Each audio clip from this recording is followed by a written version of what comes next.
Never imagined my life would become a series of moments where I had to prove everyone wrong. But that's exactly how it unfolded. Growing up, my younger sister was always the center of attention in our household. My mom treated me like an afterthought, while my dad was often away for work. This isn't just another tale of parental favoritism. It's about how one birthday sparked a years-long struggle that shaped who I am. Let me walk you through how it all began. I'm 27 now, but this story starts when I was 8. Our home was what you'd call semi-normal. My parents split when I was 4, not with some explosive argument, at least not that I recall. One day, my dad just wasn't living with us anymore. He stayed in touch, but my mom had full custody. She worked part-time and was home with us most days. I have a younger sister, 3 years my junior, born just before the separation. My mom's face lit up whenever my sister was around. I was just the older kid, expected to manage on my own. It wasn't outright neglect, but the difference was clear. My sister's birthdays, dance performances, and fleeting hobbies were met with enthusiasm and resources. As a kid, I didn't dwell on it much. I was into video games and outdoor playtime. I didn't crave constant praise. My dad, when he visited, made a point to connect with me. We'd kick a soccer ball around, or he'd bring me small gifts like gadgets or toys. Nothing extravagant, but it showed he saw me. He'd give me big brother talks even at 6, saying things like, "Look out for your sister," or "Be patient with your mom."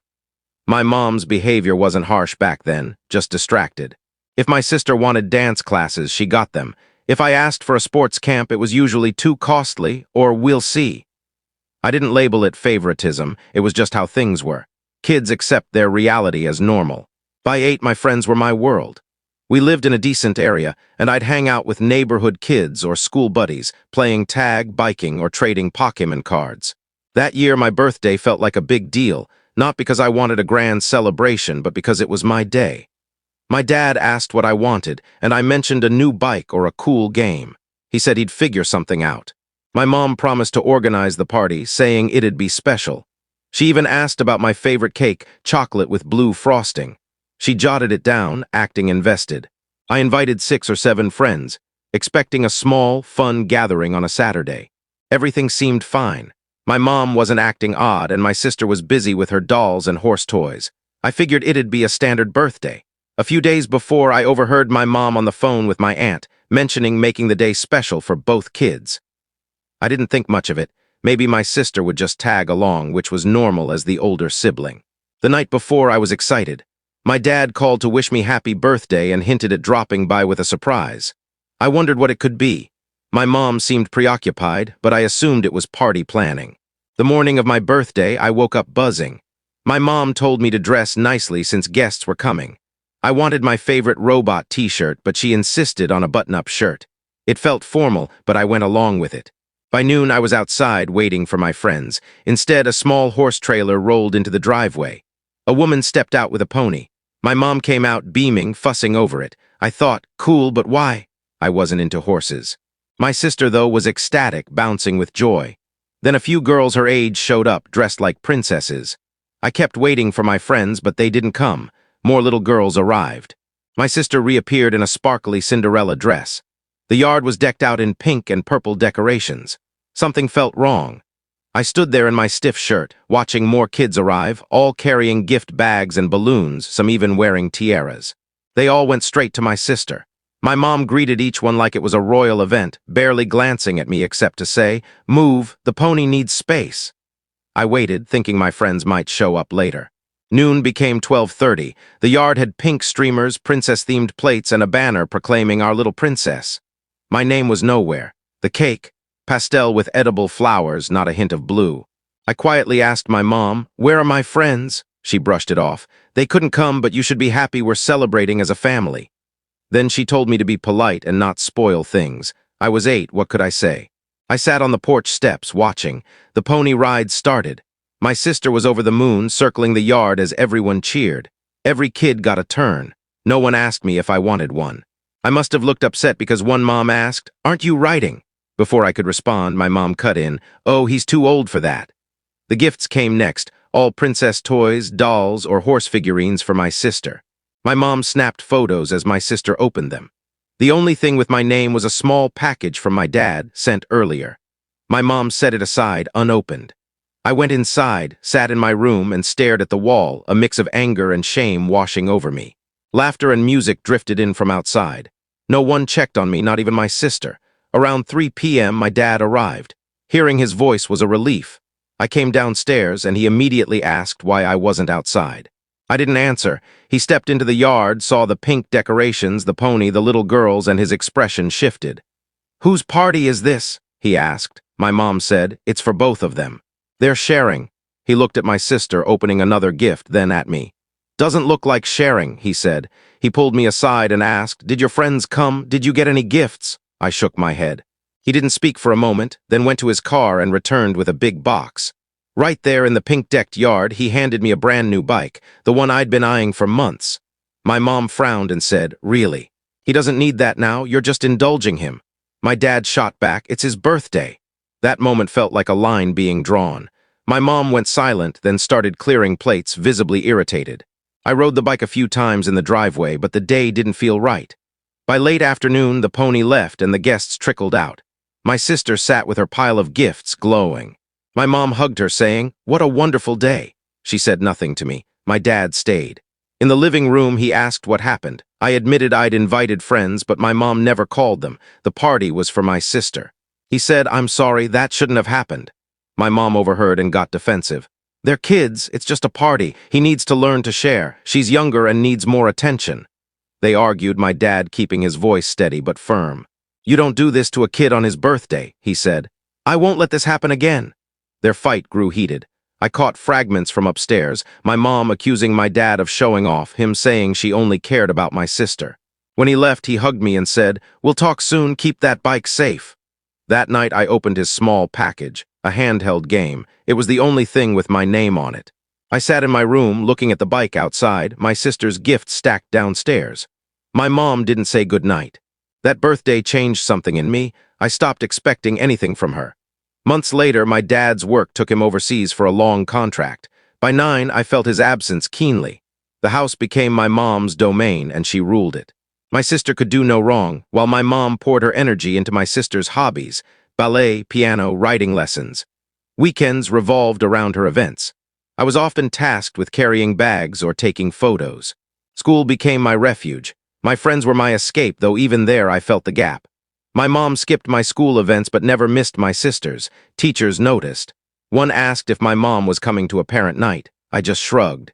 As my sister grew, my mom's expectations tightened.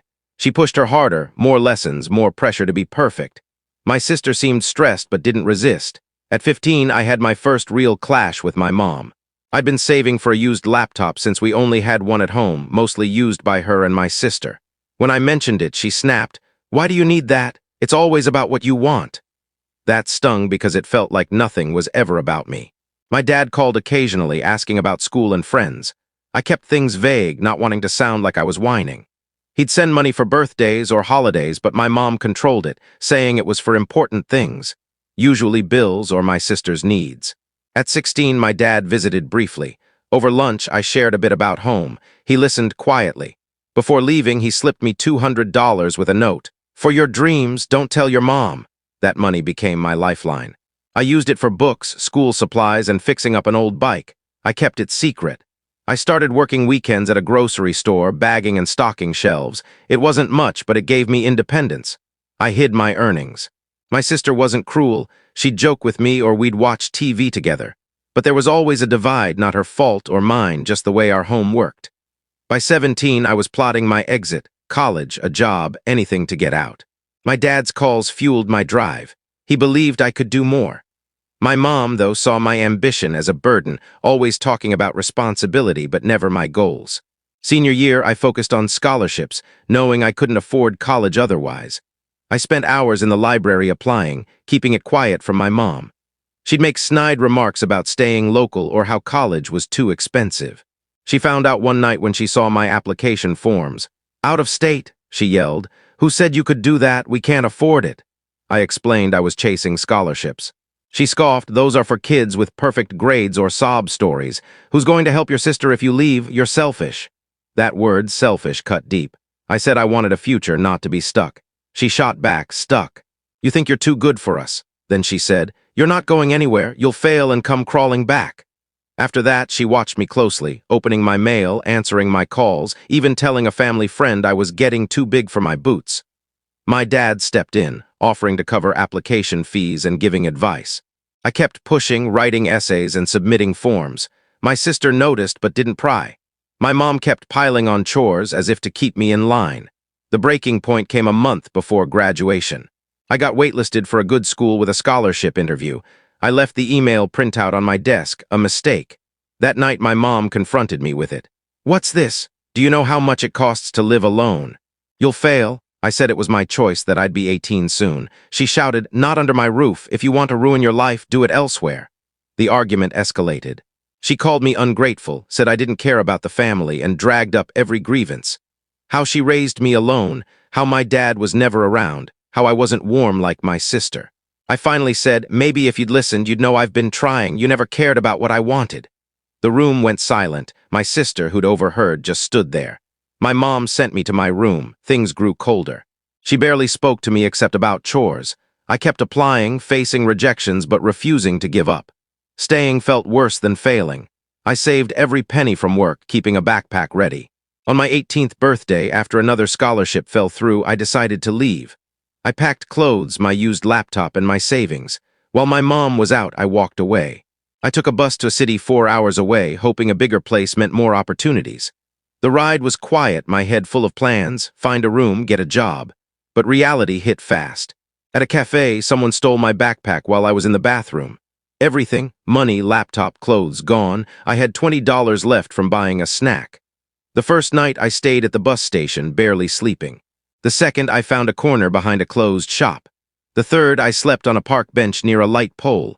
Every noise woke me. By day 4, I was desperate, walking miles to ask for work at diners and stores. Most required online applications, or IDs, I no longer had. I looked too young, too scrappy. Then I found a small, worn-down restaurant with a chalkboard menu. I asked the owner, a man in his 60s, for any work, cleaning, dishes, anything. He said, "We don't hire strangers. Kids like you quit fast." I left but kept thinking about that place. It felt like my only shot at under-the-table work. The next day, I waited outside during the lunch rush. When the owner stepped out for a smoke, I told him my story, leaving home, sleeping rough, wanting to build something. I offered to work for food. He wasn't convinced. "Everyone's got a sob story," he said. "How do I know you won't steal?" I offered to clean the bathroom for free to prove myself. He just went back inside. I didn't give up. That night, I swept the sidewalk outside his restaurant. The next morning, he saw me there with the broom. He didn't say much, just unlocked the door. I followed and said, "Give me 1 day. If I mess up, I'm gone." He poured coffee, thought it over, and said, "If you're good, we'll talk." That day was grueling: dishes, cleaning, hauling boxes. He watched my every move. At closing, he gave me leftover pasta and said it wasn't a job yet, but it was something. For a week, I worked for food and small cash tips. I slept behind the shop or on benches.